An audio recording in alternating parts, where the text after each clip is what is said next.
Well, greetings, everyone. This video, this section of the video, what we have for you is a visit to not a car show, not a pickup show, not an air show. That's next week.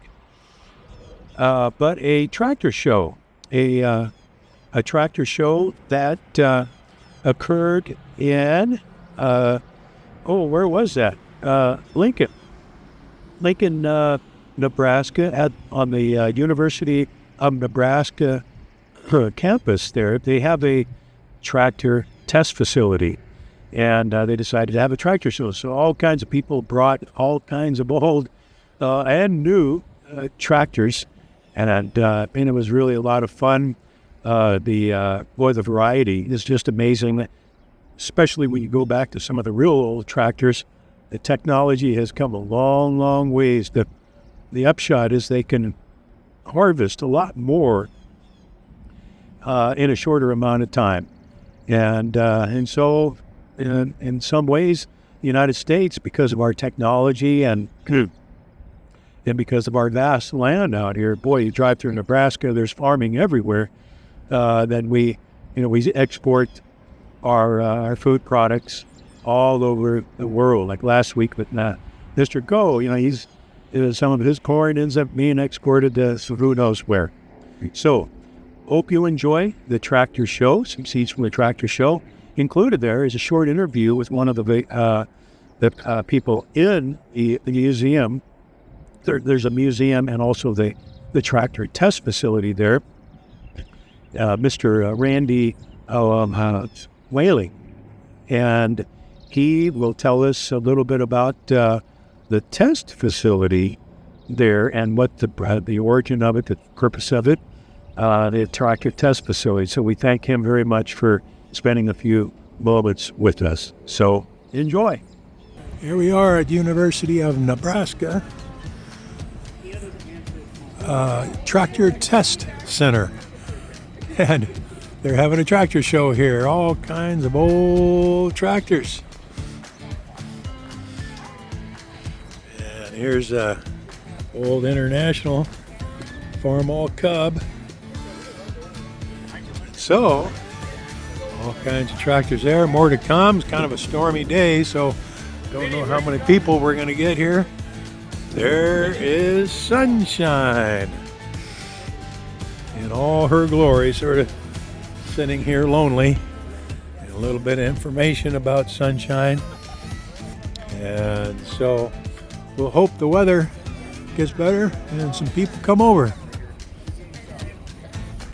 Green Acres is the place to be.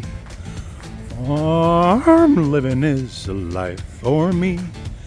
Land spreading out so far and wide. Keep Manhattan, just give me that countryside.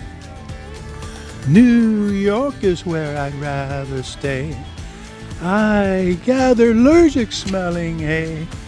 I just adore a penthouse view. Darling, I love you, but give me Park Avenue. The store. Fresh air. Times Square, you are my wife. Goodbye, city life. Green Acres, we are there. Oh, Oliver. Poor sunshine.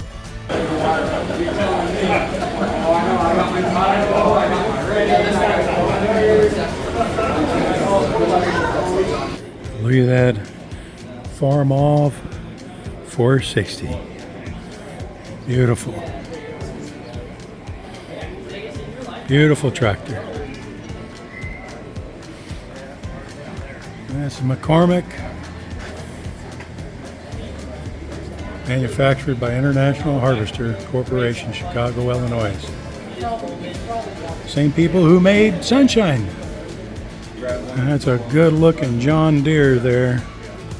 And then that's a good looking Case. They call them Case IH International Harvester now. There's an old Ford, not the Ford Motor Company, but a company called Ford used to make some really old equipment. And look at that thing, Rumley. Wow. Sir, what is the purpose of this facility here at the University of Nebraska?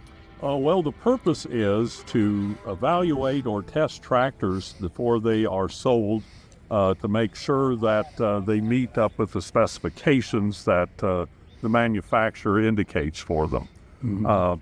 This goes back to 1920 and a law that was passed in the state of Nebraska that any new tractor sold, representative model of that tractor had to be tested before it could be sold in the state of Nebraska. Back at that time, there were tractor manufacturers who were building machines that didn't live up to their advertising specifications. And so ever since then, this facility has tested tractors before they can be sold here in the state.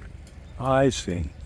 And that's gone on for how long now? Since 1920. That's so when the law was years. Passed.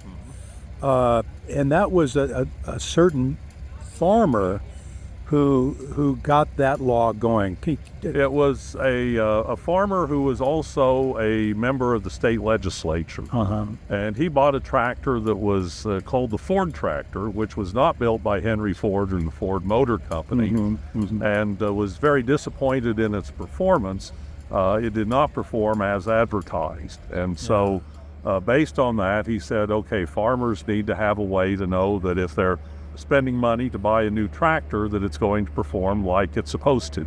Yeah. And so that was the beginning. He was able to get that law passed through the legislature, and the tractor test program was set up at that time.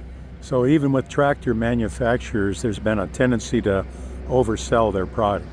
Back in those days. Today, pretty much you'll find that the tractors are going to perform as advertised. Yeah. But it gives a way for farmers to have an objective way of comparing one manufacturer's tractor to another and things like, for example, fuel consumption. All right. Are you a farmer yourself? I grew up on a farm, but no, I haven't farmed for a long, long time. But I was on the faculty in another department here in the university. Oh, really? What? I was a food scientist. Food science. I was in the food science department. Yeah. Part of the College of Agriculture, UNL as well. Yeah. With some of the genetic research with corn and what as part of that. I was more involved in looking at processing qualities of the grains like wheat and corn and different grains, and developing methods for measuring nutrients in foods. That was kind of my area of research, as well as doing teaching. Yeah, and we're exporting food, corn, wheat, whatever else, all over the world now. Oh, yes, yes. Because the production is so much more efficient than it used to be. Yeah, most of our commodities are pretty dependent upon the export market to be able to market everything that's grown. Yeah.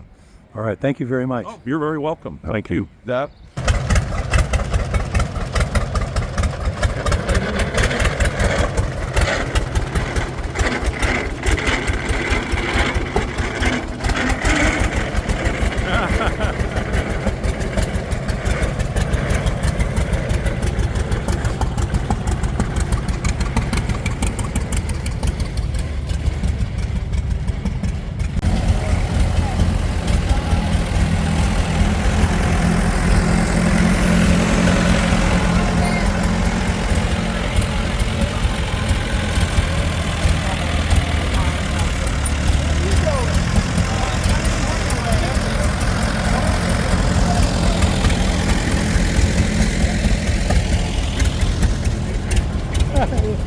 all right.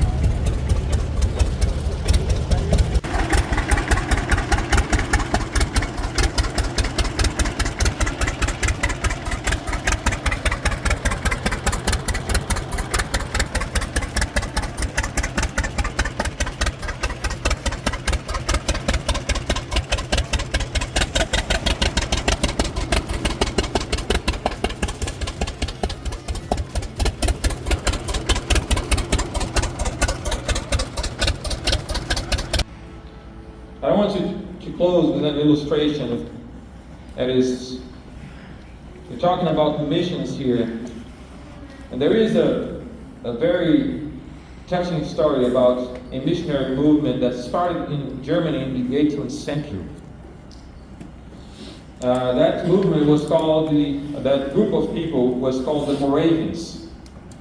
It was a movement that lasted about 100 years. It was based on sometimes 24 hours of straight prayer, where people were gathering to pray. And one of the principles that they abide by was, we will never pray for something that we're not willing to be an answer for. Everything they prayed about, they were willing to be the very answer to the prayer that they were praying to God. And two young Moravians of 20 years of age, they heard about an island in the east of India, and the owner of that our island was a British farmer, an atheist, that had taken 2,000 people from the African jungles and made them slaves. And they would live and die in that island without ever hearing the gospel. And these young men, 20 years old, contacted the owner of that island, and they asked if they could go to live there as missionary. And the answer of the owner was immediate. No preacher, no cleric would come to my island to talk about that senseless thing. And so they went back praying, and they prayed with that principle. We don't want to pray for something we don't want to be an answer to. And they came up with a new proposal. What if we come as your slaves forever?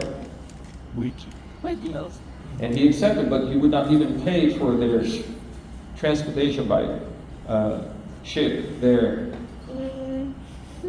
And so they used their price of their own sale as slaves to pay for the trip.